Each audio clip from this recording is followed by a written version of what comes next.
Hey, it's Phil Bruce here, and today what I thought I'd do is allow you to get to know me a little bit more, because I feel like if I'm going to give you motivation, if I'm going to give you educational things, if I'm going to talk to you and kind of put my views, opinions, and kind of knowledge to you, I do think it's important that you get to know me a bit more. So it's building that relationship, building that trust, building that link. So I think it is right for me to allow you to get to know me more. So what I do want to talk about in that sense is like my drives, my motivations, my passions, and how I basically got started within the industries that I'm doing. So when we're talking about drives and purposes and passions, for me, I am huge on body positivity, body confidence, in the sense of allowing or helping people to feel better in the skin they're in, more confident in the skin they're in, and to feel like they can become the best version of themselves that they can.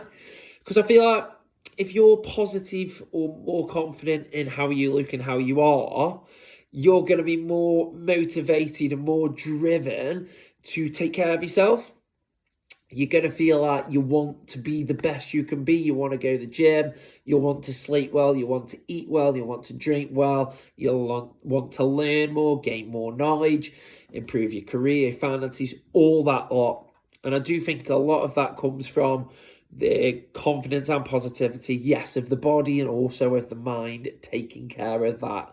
But if we can start to nail about the body, I think by getting that aspect of it, it's visible results that you can see.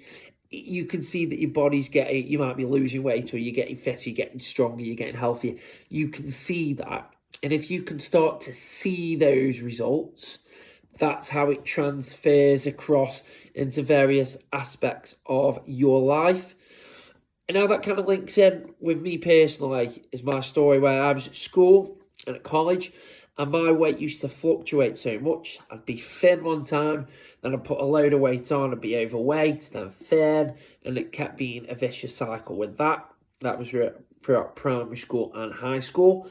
I used to get bullied a lot. I used to get for my looks, for how I was, because I honestly lacked a lot of confidence. I was very, very shy, very timid.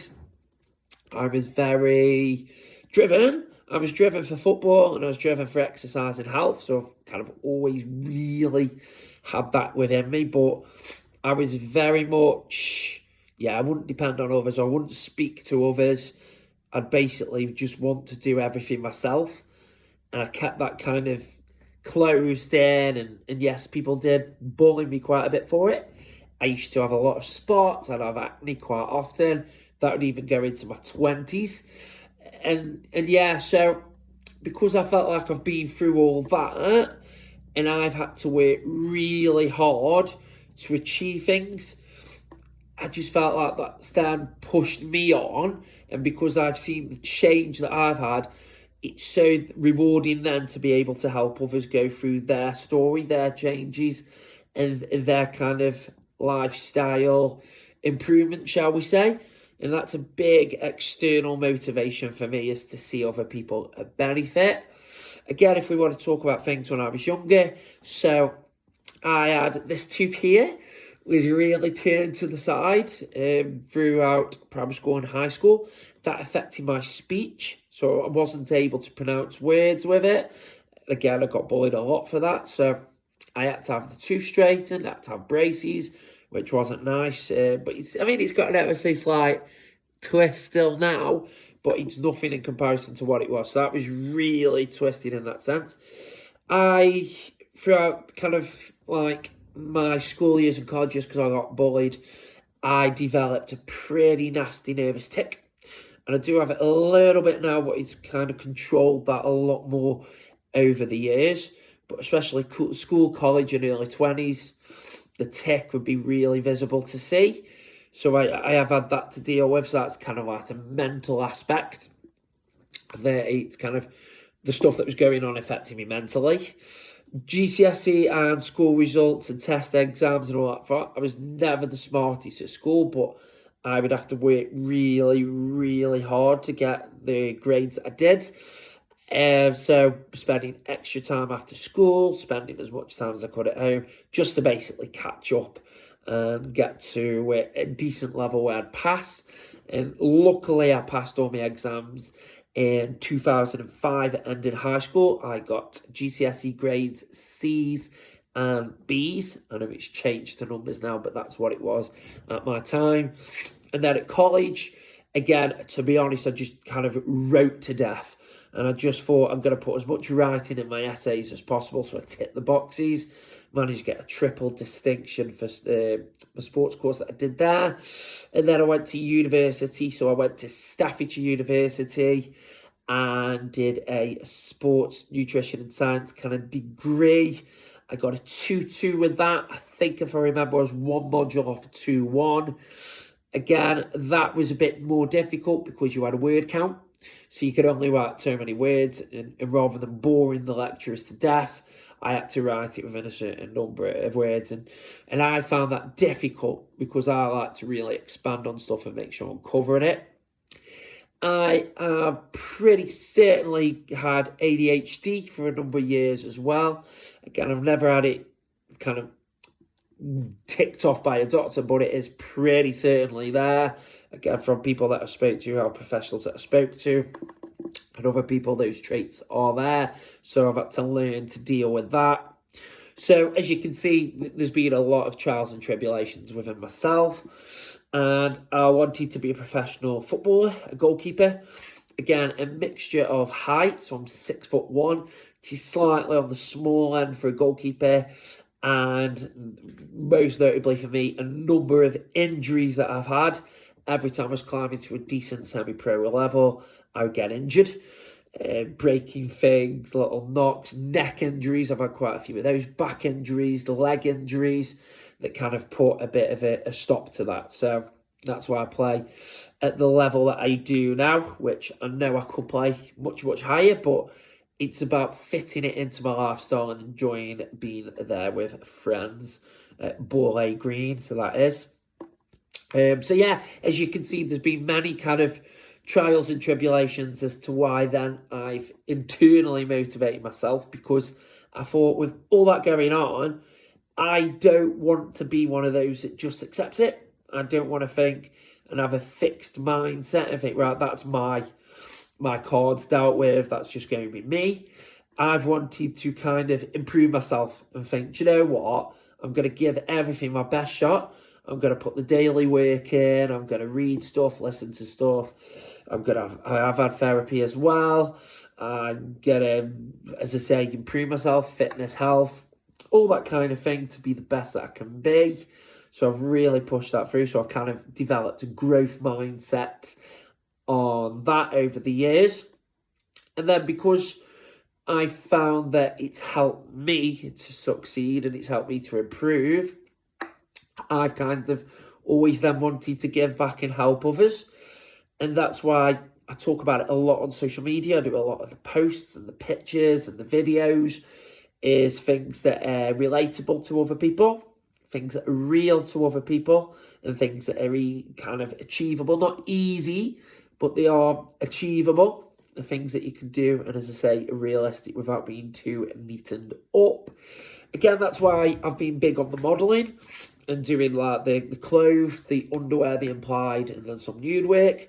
Because for me, a body is a body. And I used to hate that I was hairy, and I mean hate it. I used to be embarrassed about it. And again, over the years and through mindset shifts and work and all that, I've kind of learned to accept and embrace it.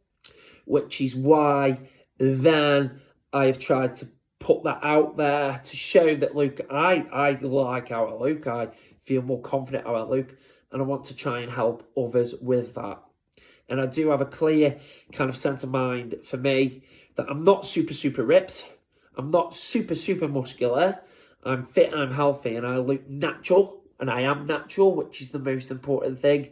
And I want to show that it can be done, it can be achievable. And again, that's why I feel by doing my modelling and putting those pictures out there, say the underwear pictures, implied nudes and stuff like that, it's like saying, this is my body. I feel comfortable. I feel happy with it. And so should you. You should think then if I can be the best that I can be, so can you as well. And just think of the changes that you can make there. So, as I say, it's a mixture of internal kind of motivations for me. I've always wanted to improve myself and be the best that I can be, get as many followers as I can, get the work out there as much as I can, be as successful as I can, and in all those metrics. Yes, that's the internal, but the external for me is just as, if not more, rewarding. How can I help you? How can I help other people? How can I be able to pass on my knowledge to others, but doing it in a fun way as well? It's relatable, because for me, that's massive, to be relatable to you, to be able to think, well, I'm just a normal, hard-working guy from Stoke-on-Trent, England. I'm not born into wealth. I've not had things easy for me. And I want that to come across and to show that it can be done, it can be achieved. So that, as I say, is why I do the work that I do. And I like being in control of the work that I do. So by being self-employed, I can focus on the work and the aspects that I enjoy, that I'm passionate about, rather than being told what to do in a job and not being allowed to do certain things because I'm in an employed job. So that's why I go down the self-employed and kind of investment routes that I do. I just like to be able to dictate to myself what I can and cannot do, and be able to get that message out for you. If some of you don't follow me on Facebook, you're more than welcome to. Just type in my name, Phil Bruce. You'll see the blue tick. You can either follow or send a friend request. There is the fan page on there, which is Official Phil Bruce. Again, blue tick. You've got Official Phil Bruce on Instagram. Again, blue tick. I prefer to have the blue tick so people know that's actually me. And then you've got the Official Phil Bruce on TikTok as well.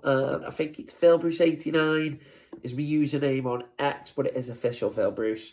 So there are ways of following me if you are interested in the work that I do. They are there as well.